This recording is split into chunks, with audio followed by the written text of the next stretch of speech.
골다공증은 노화로 인해 뼈의 밀도가 감소하고 강도가 약해져서 작은 충격에도 뼈가 쉽게 골절되는 골격계 질환입니다. 쉽게 말해서 뼈가 파괴되는 속도를 뼈를 생성하는 속도가 따라가지 못하게 되며 뼈의 손실이 발생하는 질환입니다. 골밀도 수치를 나타내는 T스코어가 마이너스 2.5보다 낮은 경우 골다공증으로 진단하는데요. 뼈의 노화가 시작되면 골밀도가 감소하고 결국 전신의 뼈가 비어서 재채기만 해도 뼈가 부러진다는 골다공증으로 이어지는 겁니다. 뼈의 양은 30대의 정점을 이룬 후 매년 1%씩 소실되는데요. 50대 이후부터는 골밀도가 급격히 감소합니다. 골다공증 환자의 94%는 여성으로 특히 50세 이상 여성에서 골다공증 유병률이 높습니다. 특히 여성에게 많이 발생하는 골다공증. 남성에 비해 여성 환자 수가 11배 이상 많고 그중 50대 이상이 94%를 차지합니다. 전조 증상도 없이 대처도 어려운 골다공증의 덫. 올해 나이 45세 주부 김종숙 씨. 이른 아침부터 병원을 찾았습니다. 움직임이 어딘가 불편해 보이는데요. 최근 들어가지고 손발도 너무 저리고 막 발로 막 찌르는 통증도 있고 혹시나 싶어가지고 검사 받아보려고 왔어요. 혹시나 뼈에 이상이 있는 건 아닐까 허리와 고관절 부위의 골밀도 검사를 받아보았습니다.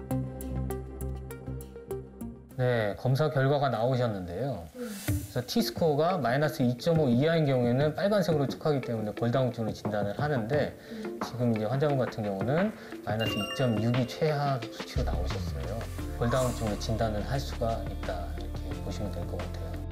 예상보다 더 충격적인 골밀도 상태. 치료를 요하는 수치의 골다공증으로 이미 뼛속이 비어가고 있었습니다. 뼈 건강에는 자신이 있었습니다. 하지만 40대 젊음도 막지 못한 골다공증의 공포.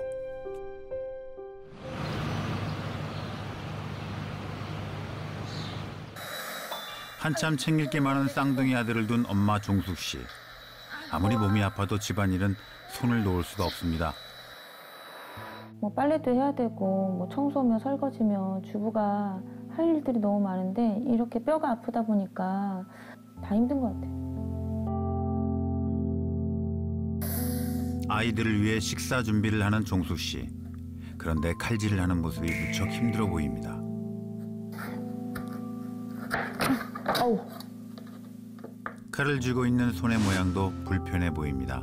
이게 골절된 뒤에 칼질도 힘들고 뭐 봉지 같은 거 뜯을 때나 열을 때 이럴 때도 굉장히 힘들고.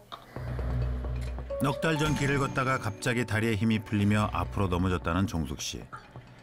반사적으로 손을 뻗어 바닥을 짚었는데 손가락에 엄청난 통증이 몰려왔습니다. 두 손가락의 뼈가 산산이 조각나 쪼개진 심각한 분쇄 골절. 뼈를 이어주는 접합 수술을 받았지만 손가락은 그대로 굳어버린 상태. 골절 사고를 겪기 전까지 자신이 골다공증이라는 사실조차 몰랐던 겁니다. 매년 증가하고 있는 젊은 골다공증 환자. 골다공증은 더 이상 노인성 질환이 아닙니다. 문제는 골다공증 진단 후 생긴 이상 증세. 어느 날부턴가 목덜미가 뜨겁고 현기증이 심해졌다는데요.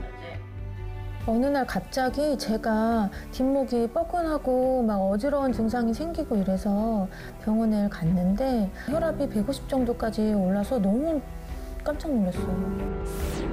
이미 고혈압과 고지혈증까지 진단, 골감수가 빠르게 진행되면서 골절부터 대사질환까지 진행됐는데요. 또한 여성 호르몬 수치도 갱년기 수준으로 현저히 떨어지고 있다고 합니다. 40대 중반, 젊은 나이에 벌써 무너지고 노화되고 있는 뼈. 왜 이런 상황까지 오게 된 걸까요? 여성 호르몬인 에스트로겐은 뼈를 파괴하는 파골세포의 기능을 억제하는 역할을 하는데요.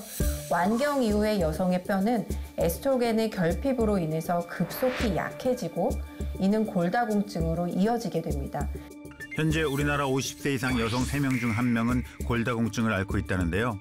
중년 여성들의 뼈 관리가 시급합니다.